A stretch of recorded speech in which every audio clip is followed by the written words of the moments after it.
This Chinese hotel? It's a Taiwanese. Sorry, I don't want to. 当然我不住了。您现在看到的画面是8月13号发表在抖音上的一段短视频。这段短视频呢，讲的是中国有一个网红叫张教官，在不久前在法国巴黎的一段遭遇啊。这张教官呢是中国的一个旅拍的网红啊，经常开着房车到全世界各地去旅游，拍一些搞笑的视频啊。他还娶了一个空姐啊，然后很多视频我看了，拍起来确实还蛮有意思的啊。来了！我就是没给你吃饭，你都那么凶，你对我的眼神一点感情都没得，一点感情都没得。那么张教官呢，不久前就到了巴黎，到了巴黎之后呢，他订了一个酒店，这个酒店呢叫长荣桂冠酒店。这些是参赛的国家。我好像发现个严重的问题。好了。他这没有挂我们中国的国旗。真的假的？你找一下嘛。你看那些国旗，哦。那个五角星是什么旗？那越南。这边还有几个。有英国，应该挂在那边吧？我们以为可能挂在餐厅里面，但是我们进去找了，也没有中国国旗。I want to asking. I'm Chinese. Yes.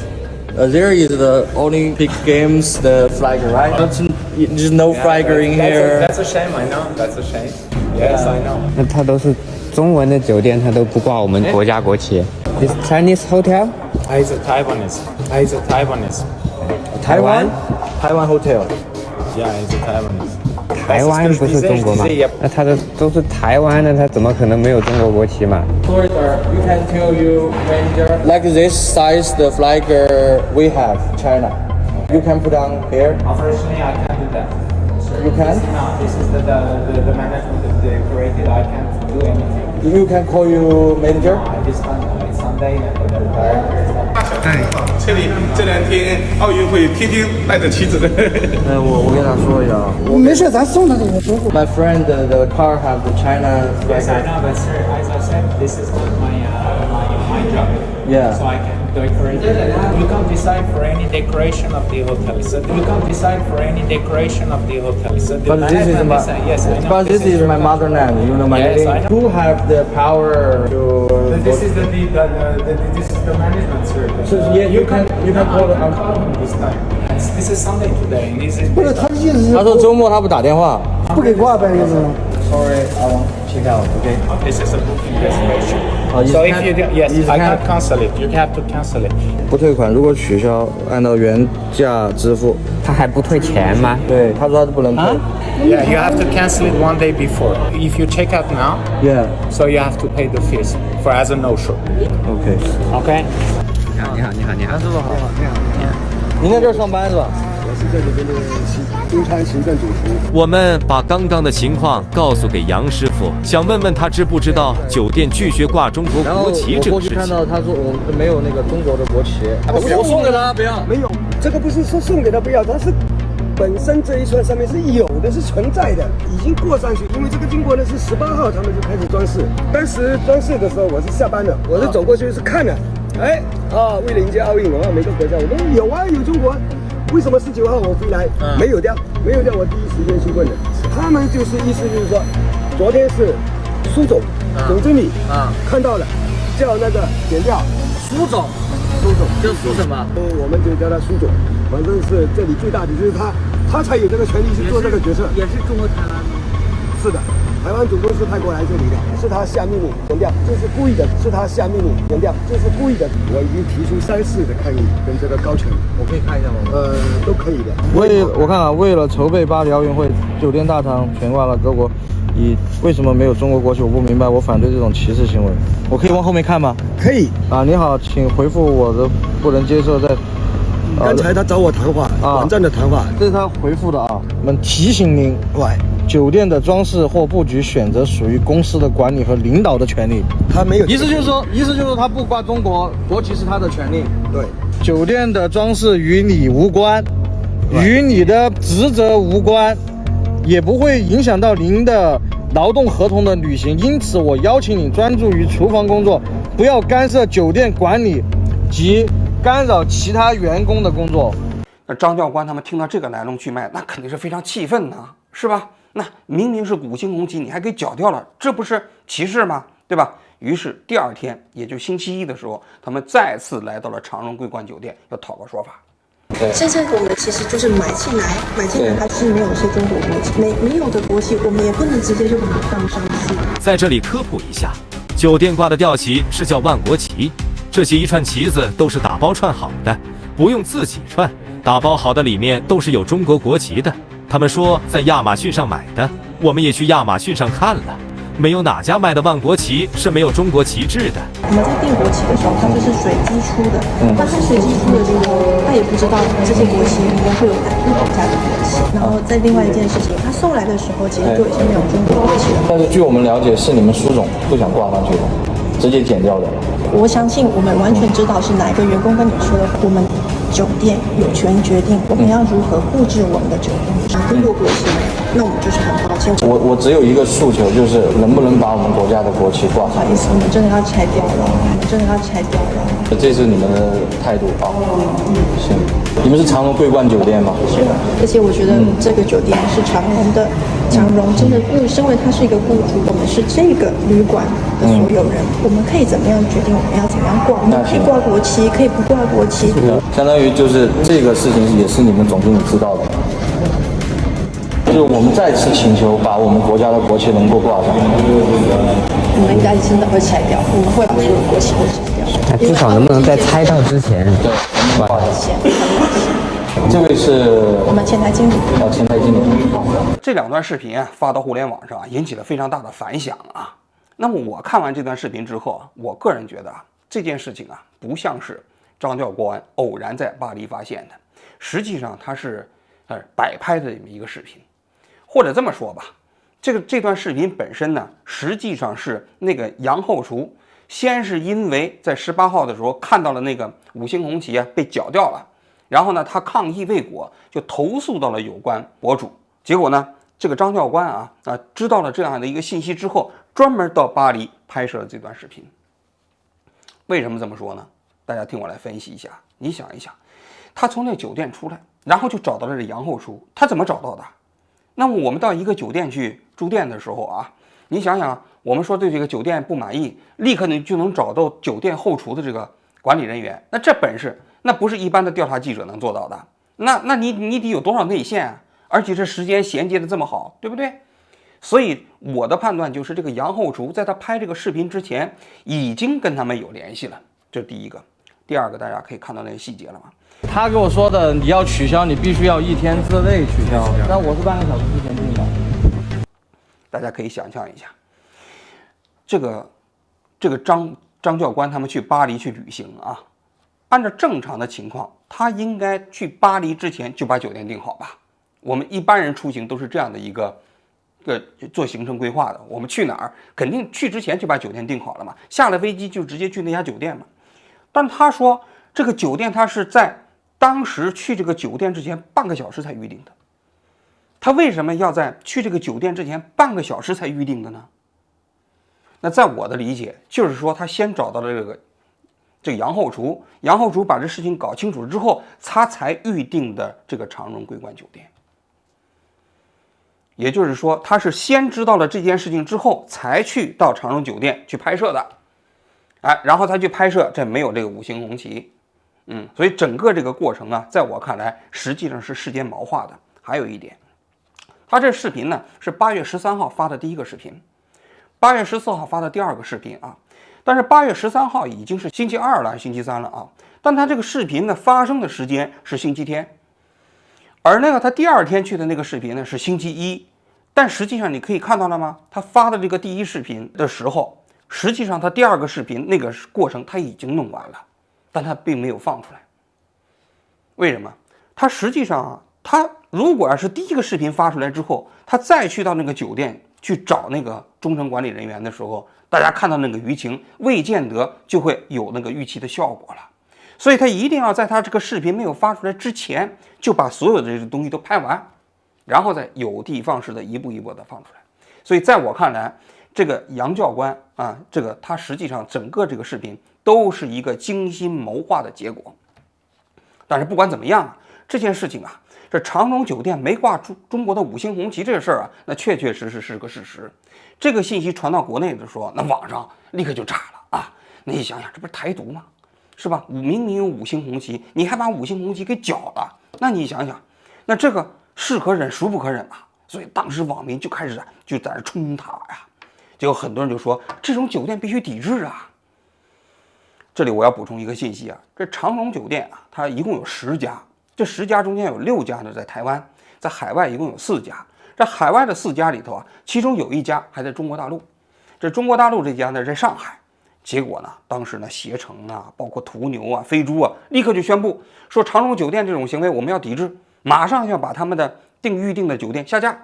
那首当其冲的就是上海这家酒店啊，大家纷纷就把它给预定下架了。那你想想，上海这家长荣酒店，它的客源那80%-90%都是中国大陆的客人嘛，对吧？那立刻就没人订了，因为现在你订酒店，你基本都是通过这些互联网平台来订嘛。那互联网平台一给你下架，那基本上你也就订不了了，这酒店基本就半瘫痪了啊。所以这2天有人给长荣上海酒店打电话，说还能不能预定啊？他说你要预定，只能通过 Booking 预定了，国内是没戏了啊。更有意思的是啊，这国内现在的地图都把这个长荣啊上海的酒店给下架了，说你现在要搜上海的长荣这个桂冠酒店，搜来搜去搜不到了。你搜到之后，它显示一个圈就不停的在转，没了。那大家就说，你看到吗？这种台独企业必须抵制，而且现在抵制的范围在扩大，不光是长荣在国内的酒店呢，包括海外的酒店。那你现在到海外出游嘛，你也得通过这些互联网平台预定吗？就包括什么马来西亚的槟城的长荣桂冠酒店，现在也被中国大陆的这些携程啊、途牛啊、飞猪啊这些给抵制了。那么紧接着我看了一下，张教官又发了第3个视频。这第3个视频啊，搞了一个巴黎当地啊，叫什么巴黎和平统一促进会啊。欢迎欢迎啊！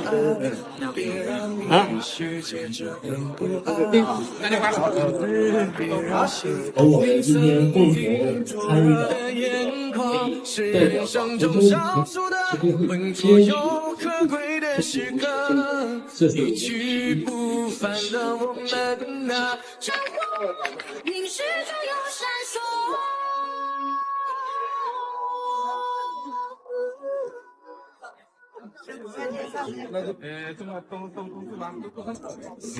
这个信息呢，在中国大陆跟台湾呢，就形成了泾渭分明的2个阵营啊。这台湾的媒体也关注到这个信息了啊。我看了一下，台湾这个信息报道的也挺有意思的。他们就说，他说这是中国大陆对这个台湾的霸凌，人家这个酒店挂什么旗子是人自己的选择，对不对？这有自由。那我愿意挂谁的旗子就挂谁的旗子，你凭什么你要强迫台湾的酒店必须挂5星红旗啊？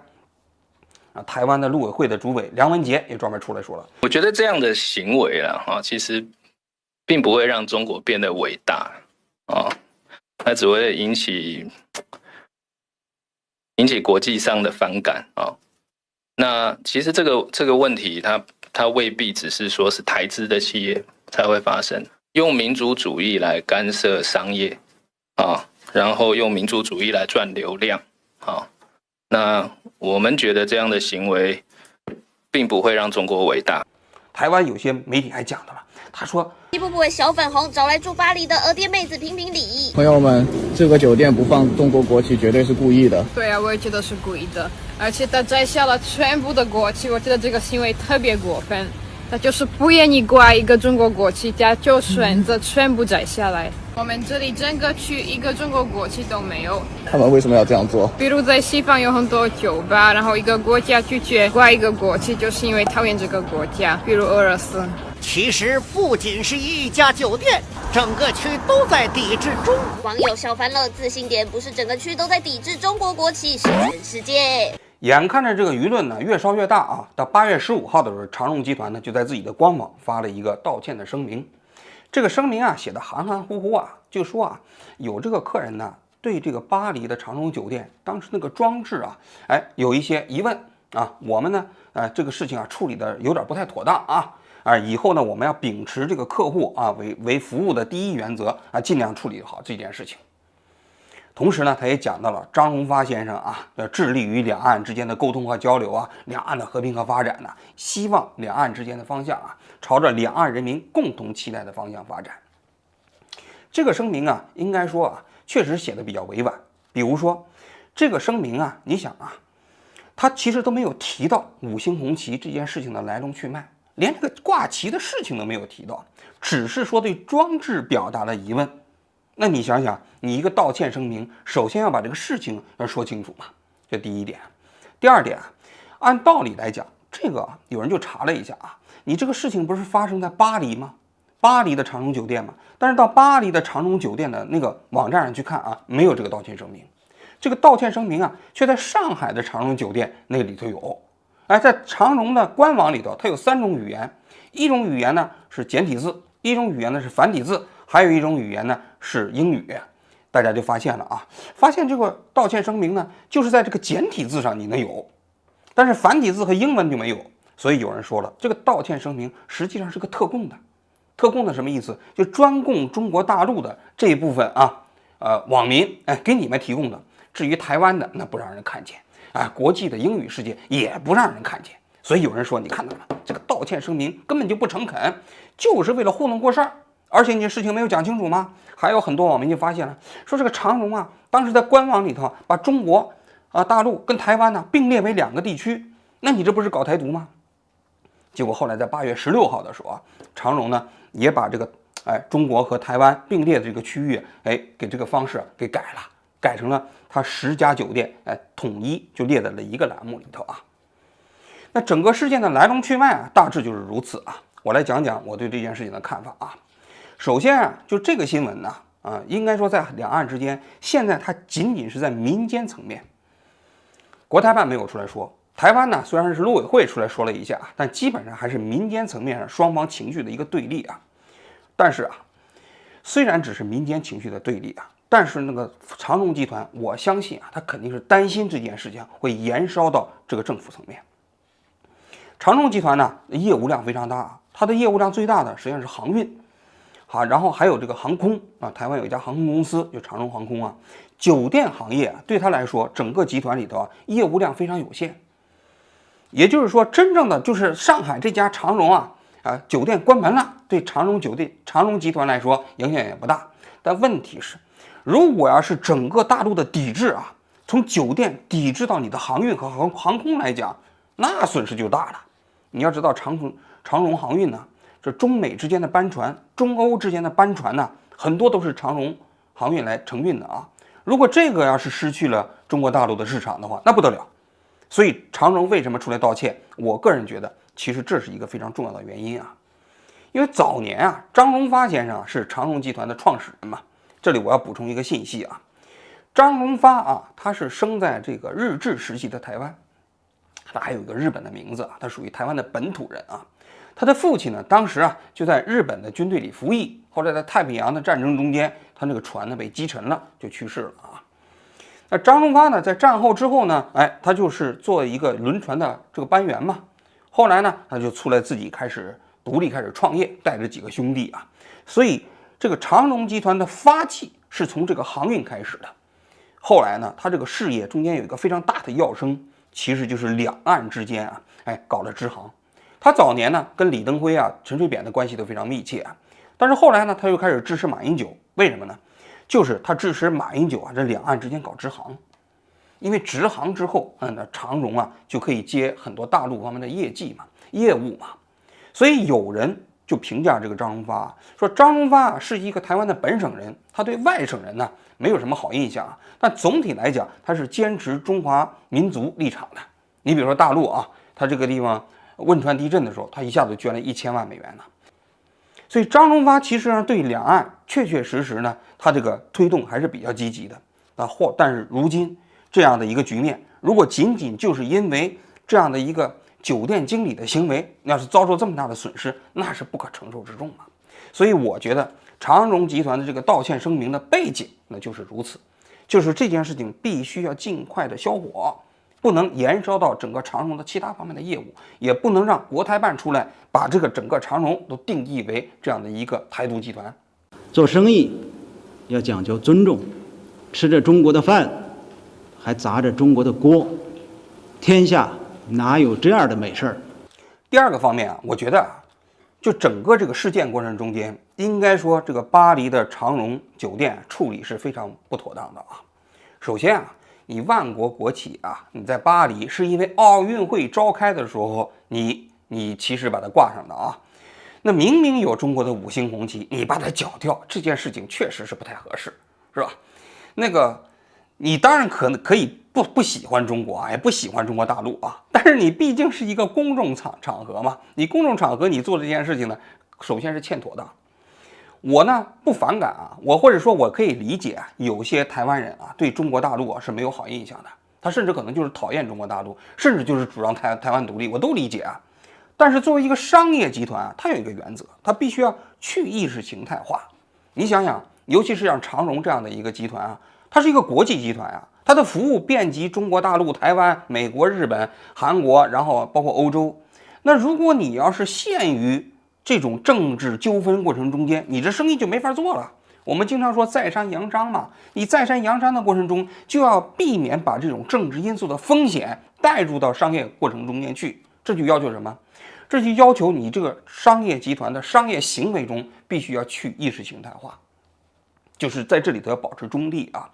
当然这里头，那因为每个人都是人嘛，那长荣集团里头很多人可能他就是主张台独，但是我觉得作为长荣集团来说，他应该把个人的立场跟整个集团的立场相区分，就你自己可以有你自己的立场，你说我就是主张台独，我就是认为大陆和台湾就是一边一国，没关系。但是你在整个长荣集团的经营过程中，不应该把你的政治立场带入进去，否则的话，你会给整个集团带来不确定性的风险。大家可以想象一下，你现在巴黎的这个长荣酒店，你把5星红旗给缴了，那假如说大陆的这个酒店里头认为你这个台湾的旗帜不好，或者说你中华台北的旗帜不好，他给你缴了，那可以吗？如果这样的话，不就乱套了？都会带来很多不确定的政治风险呀。所以我就说，巴黎的这个长荣酒店在这件事情处理过程中责任是非常大的，但是比较令人遗憾的啊，我们现在没有看到长荣集团对巴黎这个事情过程中间有关责任人的处理，这是第二个方面啊。第三个方面，那有人说了，那人长荣集团假如说人就是秉持这样的政治立场，可不可以呢？我是一个私人企业，我就不想摆中国的国旗，我就想把中国的国旗缴了，这是不是他的自由呢？没错，是。我觉得真的有这个自由。你比如说在日本啊，有一家连锁酒店，到处都是 APA， 你在日本几乎每个城市都能见到这个连锁酒店啊。这个连锁酒店的董事长啊，好像他是一个日本的右翼，他呢就有一个爱好，就是把酒店的房间里啊，经常摆几本书，摆那什么南京大屠杀是谎言呐，什么日本如何复兴啊等等啊。哎，你酒店客人，如果你住的话，你就可以看。当然大家也不一定看啊，但是表明了他自己的政治立场。但这件事情啊，当年在中国国内也引起过很多纷争啊。但是日本的人这个酒店集团就很硬气啊，我就不拿呀，我这就是我的自由啊，我就是这个政治立场，你怎么着，对吧？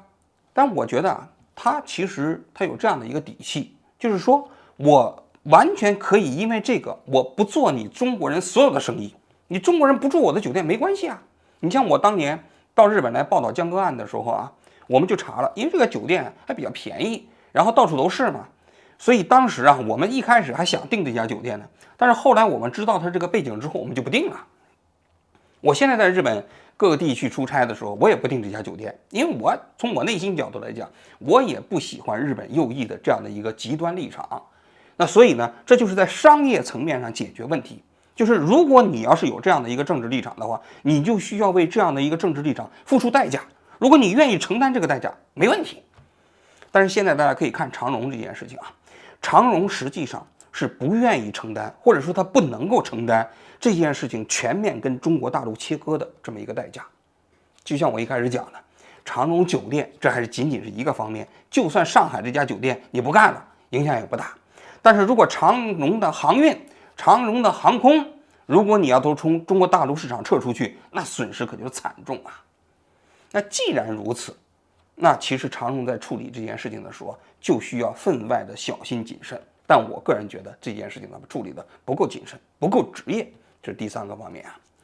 第4个方面，大陆很多人都说啊，这长荣酒店啊，它搅中国国旗啊是台独。这里头我还是要纠正一下，我个人觉得不是台独。为什么呢？因为台独其实不在乎5星红旗。这里我要给大家讲一个背景啊。其实这个关于这个挂旗之争啊，在这个中华人民共和国成立之后到现在，这70、80年的时间，两岸之间的挂旗之争在海外其实是一直在不断的上演的。一开始海外挂的都是中华民国的青天白日满地红嘛，那谁要是挂5星红旗，那可不容易。一开始在香港，那双方经常因为挂旗打架啊。再后来到海外，你比如说美国，那很多海外华侨的那个组织啊，双方就挂中华民国的国旗，还是挂中华人民共和国的国旗，双方打得不可开交。还包括做哪个国家的国庆，那不是国家了啊，两岸哪个地方的国庆啊，你是过双十节的国庆，还是过11的国庆，双方也是打得不可开交。为什么？那是在争夺正统。因为挂5星红旗就意味着你承认5星红旗的中华人民共和国是代表中国的合法地位嘛？如果你挂中华民国的国旗，就相当于你承认中华民国嘛，不承认中华人民共和国嘛，汉贼不两立嘛。但是后来啊，情况就发生了一些变化。一方面啊，就是国内啊，中国大陆这个国力在不断的增长啊。另外一方面呢，台湾呢整个的本土化意识提高了以后啊，其实他们对海外的这个海外侨胞，也包括海外华侨这一块的争夺啊，他也没什么兴趣了。于是乎啊，你就可以发现了，这现在海外的这个华侨这个领域几乎都慢慢被中国大陆给占领了。台湾呢也不再讲究华侨了，他就讲究他们台湾人这个族群认同嘛。所以在这个过程中，你会发现啊，其实真正的台独是不在乎中国大陆国旗的。你就包括这次巴黎的奥运会。巴黎的奥运会不是也出现了那个挂旗事件吗？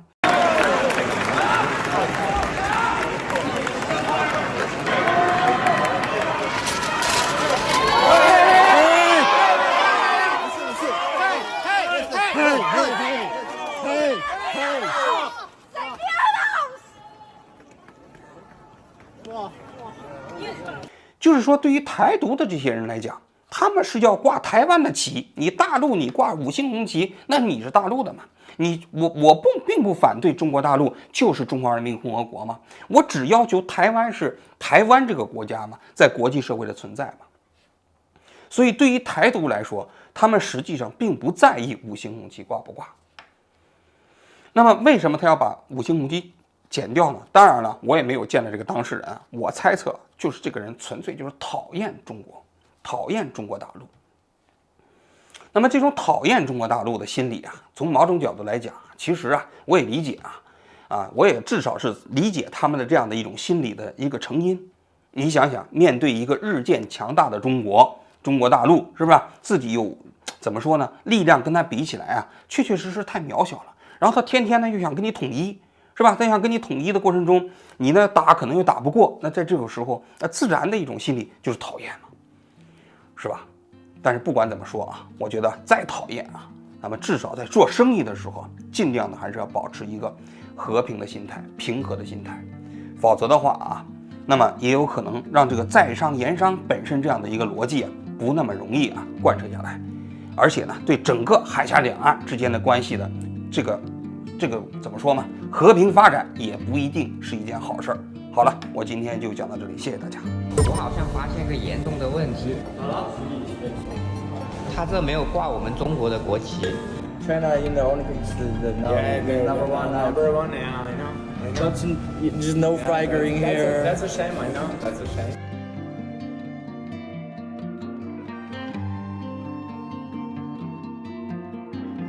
的员工跟你说，我们酒店有权决定我们要如何布置我们的酒店，是中国国旗，那我们就是很抱歉。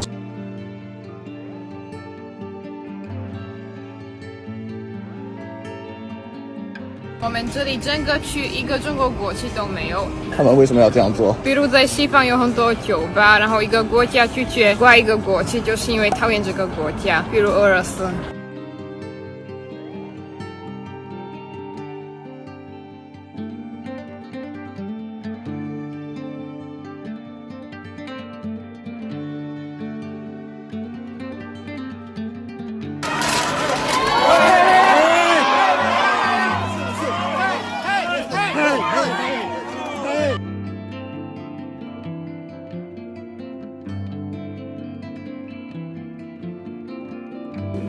吃着中国的饭，还砸着中国的锅，天下哪有这样的美事儿？